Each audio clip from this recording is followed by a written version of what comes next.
Kejaksaan Negeri Ogan Komering Ilir ngelaksanakan pemusnahan barang bukti yang sudah mempunyai hukum tetap periode Agustus hingga Desember 2024. Di antaranya sabu seberat 52,35 gram, sama 2 pocok senpi serta 7 butir amunisi.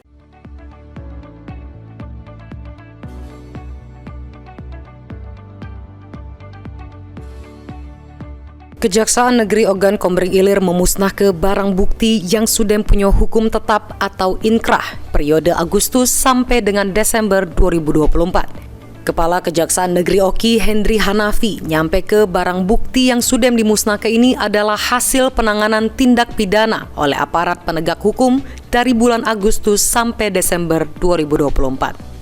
Terdapat 31 berkas perkara narkotika, terdiri dari sabu-sabu sebanyak 150 bungkus kecil seberat 52,35 gram, 170 butir ekstasi, 2 pucuk senjata api, serta 7 butir amunisi aktif beserta 2 buah selongsong, kemudian 23 senjata tajam, serta 18 berkas perkara berupa barang bukti, pakaian, lain-lain.